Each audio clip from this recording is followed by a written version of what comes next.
Shumer, and also a really good guy. First off, Chris, did you learn anything new about today?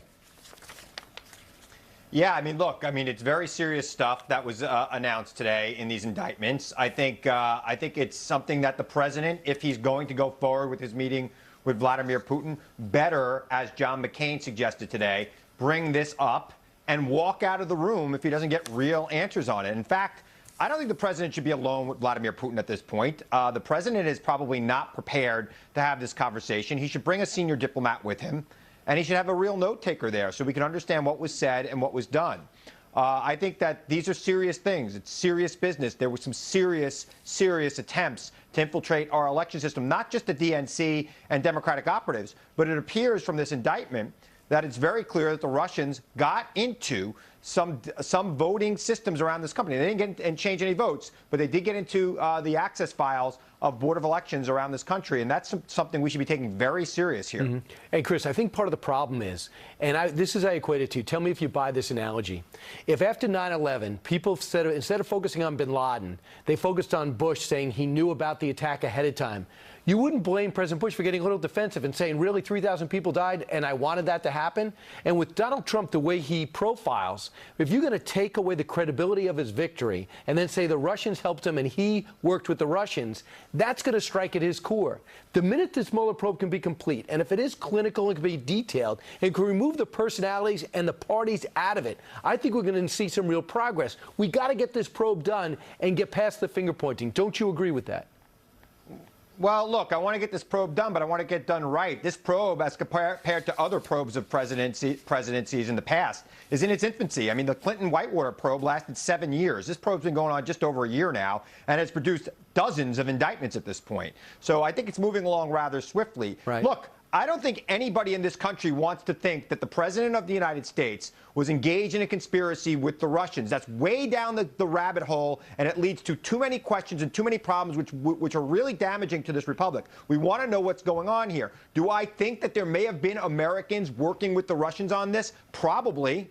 I don't know how they could have targeted the way they did, right, and sent out these emails without real knowledge of this system. That doesn't mean that the president himself did it, but it is right, somewhat of a coincidence that on the day the president asked the Russians to find those emails, that was the day they attacked Hillary Clinton's email. So look, right, I hope to God the president had nothing to do with it, but I think this investigation needs to be given the latitude and the time and the patience to get it done right. But, Chris, that just breaks to the president's credibility, because nobody who was conspiring would ever go public in a press conference and say, hey, WikiLeaks, give me more things, if they actually thought they were in control of it. The other thing is, we know after Trump won, they also were fomenting the anti-Trump riots that Michael Moore even went to. They were actually run by Russian bots. I also lost 5,000 followers yesterday on Twitter, and I don't think 5,000 people broke up with me. They were fake, as the Barack Obama lost 1 million, and so did Trump. Chris, it's going to be very interesting moving forward. Hopefully we can get past this, and Democrats and Republicans can stop hating each other full time and start working together at some point. Look, I don't hate anybody, and I don't think anybody should hate anybody because they disagree with them. That's why I come on this network, to have a real debate about real issues. But I want to know the truth about what happened in this election, and we should all want to know the truth about that. He is Chris Hahn. Thanks so much, Chris. All right. Thank you. I got to tell you, this wasn't the only thing going on today in America. Former FBI lawyer Lisa Page appeared on Capitol Hill today to deliver testimony behind closed doors to the Judiciary Committees and Oversight Committee, the same people that were in front and center with Peter Strzok. The testimony came one day after Peter Strzok's marathon, contentious 10-hour hearing. Now, earlier this week, Page failed to appear in defiance of a subpoena, which triggered Republicans' threats to hold her in contempt, so they worked out a deal, and she showed up today. Multiple Republicans told us about Page and her testimony, saying she was this: more forthcoming than Strzok. A lawmaker was in the room and tells us that Page did bring new information to the committee.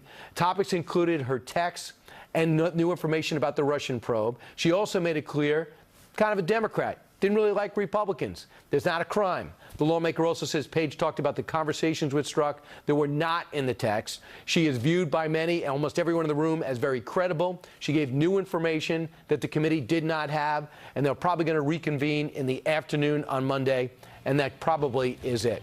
Meanwhile, with the music coming up, there's only one thing I can do, and that's tease out. President Trump met the Queen today. More on that and the rest of the highlights with the great John Roberts, if he is still up. Keep your fingers crossed.